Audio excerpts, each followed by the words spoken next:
Aujourd'hui, c'est Bruno Fernandes, le Portugais, le joueur de Manchester United qui est à la une de toute la presse, que ce soit la presse portugaise à Bola et la presse, bien évidemment, outre-Manche. Regardez ici avec le Daily Express. Class Act, le boss à la une de Abola, Bruno Fernandes, auteur d'un triplé. Manchester United qui s'est qualifié avec une victoire 4-1 face à Başakşehir.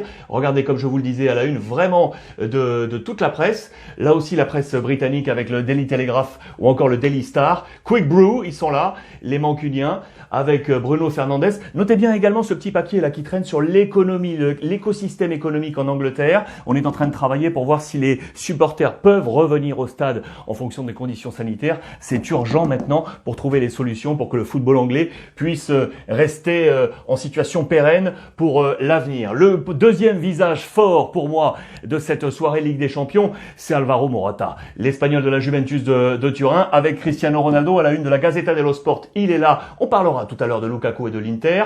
Morata avec Cristiano, ils ont réussi la performance de revenir sur une très bonne équipe de Ferencváros hier.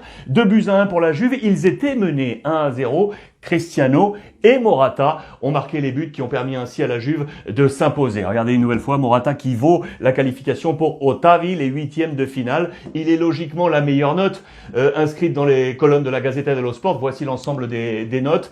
Alvaro sempre lui, toujours lui. C'est l'homme en forme du moment. Regardez à noter, je vous ai grossi les notes. Morata prend un 7,5 sur 10. Dans le même temps, Dybala, qui était très attendu pour ce match, n'a pris qu'un 5. Il est le moins bon joueur coté par nos confrères du côté de l'Italie. Affaire à suivre avec Dybala. Retour également sur le match du Barça hier, c'est l'illusion revenue, on va dire, pour Koeman. Le plan B, il a fait appel aux jeunes, je vous le rappelle, sans Messi, sans De Jong. Il avait une nouvelle formule avec notamment un équilibre défensif qui était très compliqué avec les absences prolongées, vous le savez, de Sergi Roberto et de Piqué. On a fait confiance à un petit bonhomme qui est ici, lui là. Je vous en ai parlé hier, c'est Mingueza, joueur de l'équipe B. Il est ici également. Il est l'homme qui incarne cette révolution du plan B de l'équipe jeune de Ronald Koeman. Ils ont eu des bonnes notes, ces jeunes. Regardez, la jeunesse qui prend le pouvoir. La moyenne d'âge a largement baissé. Voici l'ensemble des notes. Le meilleur aura été Serginho Dest, l'un des meilleurs ici. Et Mingueza qui a pris un 8. 8 sur 10 ici pour lui. Martin Braithwaite également qui a marqué la nuit des seconds couteaux. Braithwaite a gagné des points peut-être pour rester éventuellement dans les plans de Koeman à l'avenir. Voici les plans du Barça hier. Je vous montrais ça parce qu'effectivement Dest a été l'un des grands artisans de cette victoire. Regardez cette petite caricature là.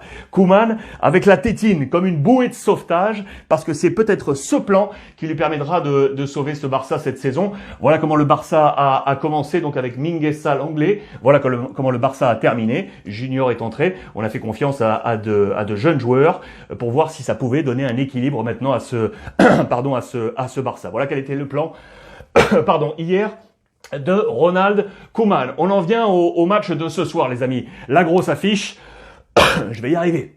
C'est le match entre l'Inter et le Real Madrid, 21h. On sera ensemble, n'oubliez pas, sur beIN Sport MENA ce soir avec Philippe Genin. MENA, c'est le Moyen-Orient et l'Afrique du Nord, je vous le rappelle. Sortez votre orgueil, les amis, on a besoin de cet orgueil avec le chef de file qui sera Eden Hazard. Je vous rappelle que Karim Benzema n'est pas là et Zinedine Zidane va devoir recomposer également pour cette nouvelle finale à San Siro. Le plan de bataille est là, je vais vous le détailler dans un instant. San Siro qui n'est pas un stade qui réussit habituellement aux joueurs du Real Madrid, qui plus est sans Sergio Ramos. Je vous le rappelle, sans Ramos pour cette nuit de Champions.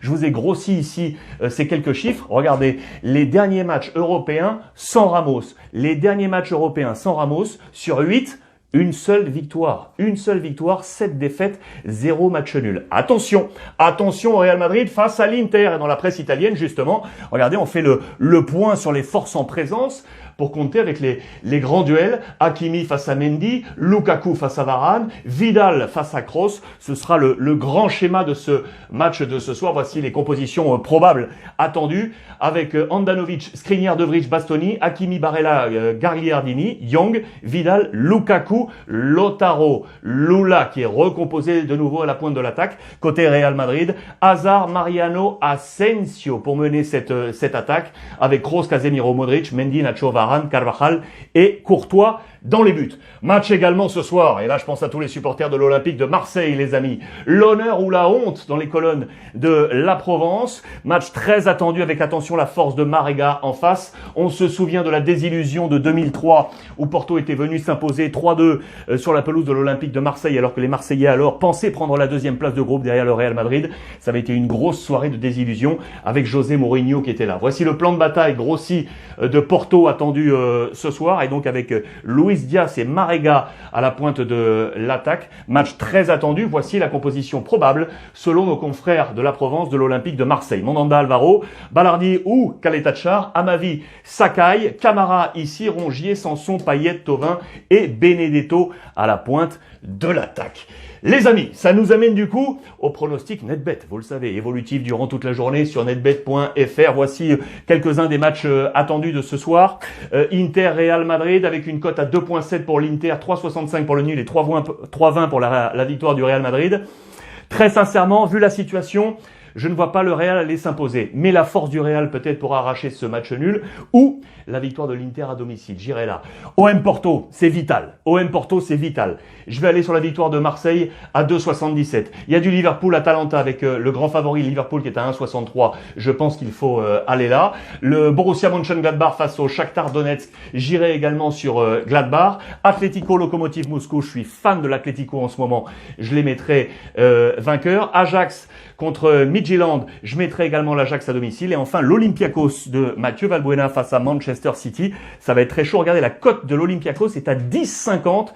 Les amis, 5,50 pour le nul et 1,25 pour Manchester City. Voici pour l'ensemble des cotes. Essayez d'être bons, les amis, ce soir. Je voulais absolument terminer cette page média aujourd'hui pour rendre hommage à cet homme. C'était la très belle une de nos confrères de l'équipe, Christophe Dominici, disparu hier. On a une grosse pensée pour lui et l'ensemble de sa famille. Les amis, merci à vous de nous avoir suivis. Merci de votre fidélité à ce soir pour le match. Et bien entendu, profitez des vôtres.